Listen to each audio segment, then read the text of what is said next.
Pedro Alonso López, later known as the Monster of the Andes, was born on October 8, 1948, in Santa Isabel, Colombia.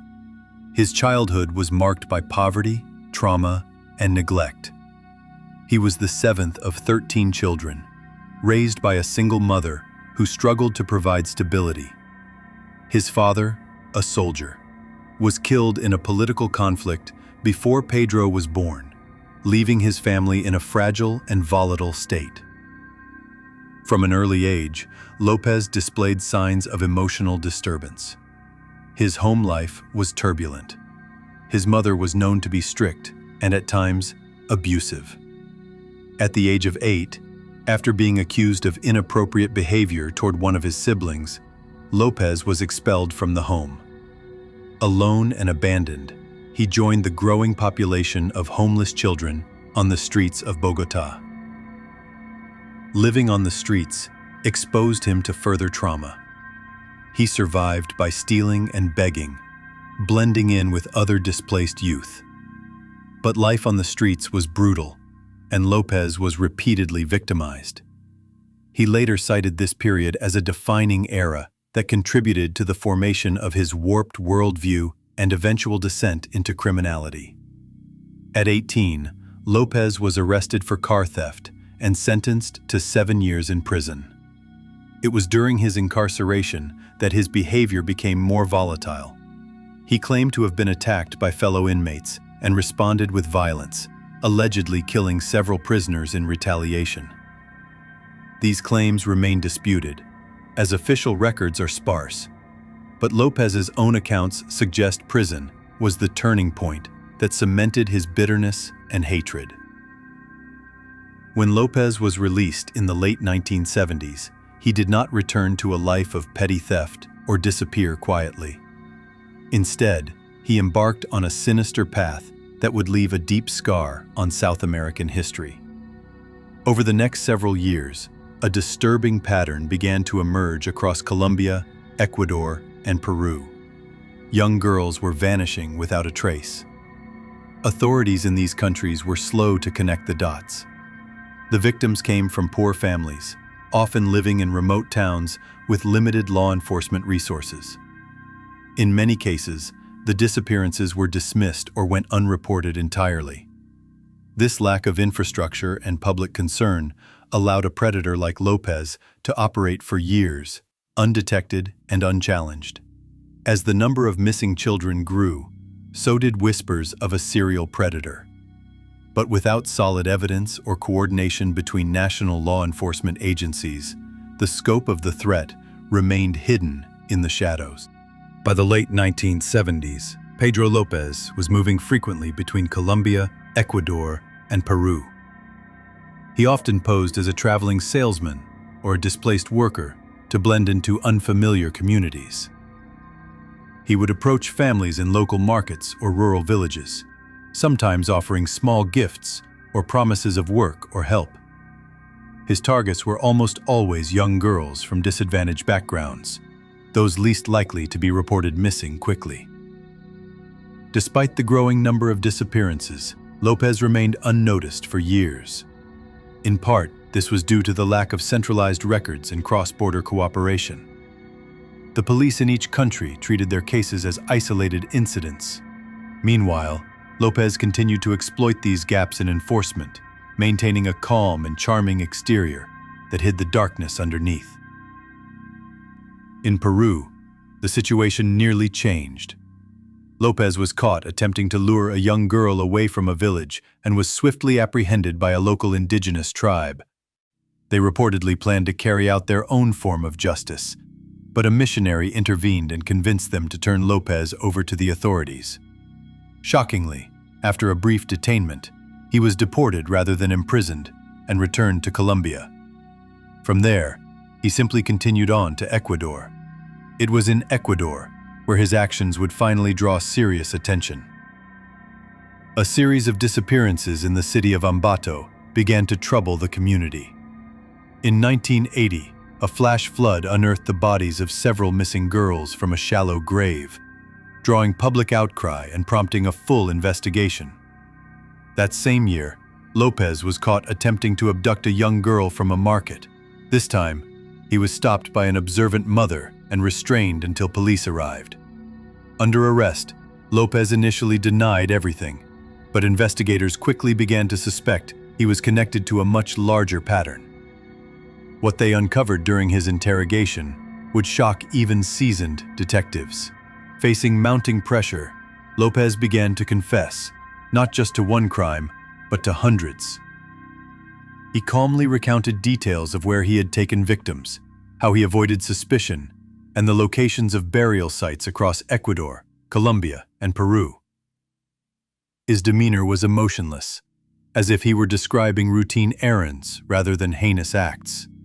Authorities were stunned by both the scale of his crimes and his lack of remorse. After his arrest in Ecuador in 1980, Pedro López shocked authorities by claiming responsibility for the deaths of more than 300 young girls across South America, at least 110 in Ecuador alone. At first, investigators were skeptical. The number seemed impossibly high. But as López guided them to burial sites with chilling precision, their doubts began to fade.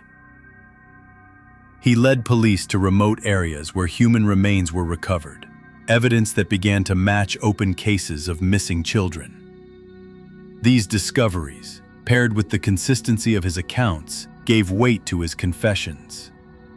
Some officers described his memory as disturbingly accurate. López recalled names, towns, and details with a sense of calm detachment that unnerved even hardened professionals.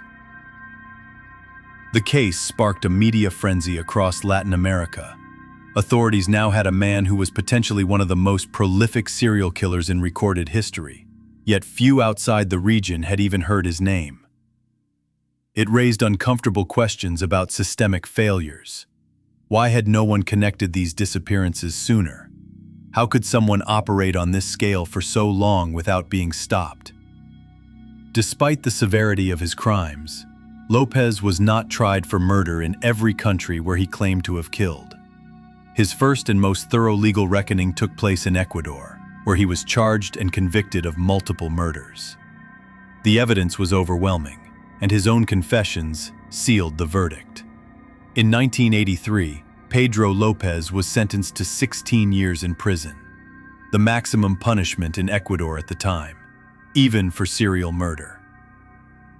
This sentence, by international standards, appeared shockingly light.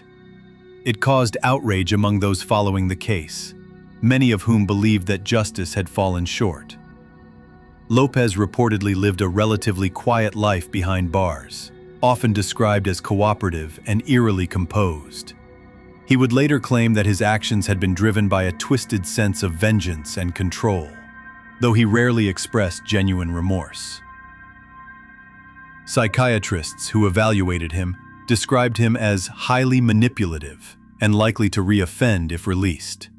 Despite these warnings, Ecuador's legal system had no mechanism to keep López imprisoned beyond his sentence. As the end of his term approached, fear grew among the families of victims and law enforcement officials alike. Few believed that a man responsible for so many crimes could simply walk free, but that's exactly what happened. In 1994, after serving just 14 years of his 16-year sentence, Pedro López was released from prison in Ecuador for good behavior. Immediately upon release, he was handed over to Colombian authorities for further evaluation. Public outcry was intense. International media outlets began to take notice of the case, shocked by how quietly one of the deadliest killers in modern history had operated and how leniently he was being treated. Colombia, like Ecuador, had limited legal mechanisms for dealing with a case of López's magnitude. After a brief psychological assessment, he was committed to a psychiatric facility rather than being charged with new crimes. Officials cited a lack of physical evidence and challenges in verifying the scope of his self-reported crimes in Colombia and Peru. He was held in the facility for only a few years. In 1998, Pedro López was declared sane and released from psychiatric care under the condition that he check in regularly with authorities. But shortly after his release, he disappeared. To this day, his whereabouts remain unknown.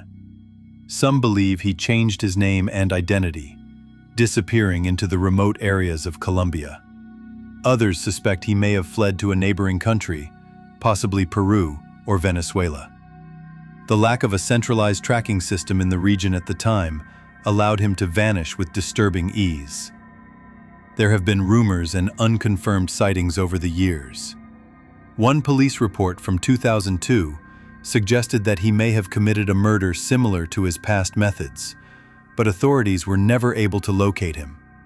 With no definitive evidence, López remains one of the most chilling examples of a high-risk individual being allowed to simply walk away. Pedro López's case is not just about one man. It's about the vulnerability of children in forgotten parts of the world, the failures of international law enforcement, and the horrifying scale of what can happen when those failures go unchecked. His crimes may be over. With his current location unknown, the possibility that he continued, or could continue, remains a haunting reality. To this day, Pedro López is considered one of the most prolific serial killers in recorded history. And yet, unlike many others with far fewer confirmed victims, his name is rarely mentioned.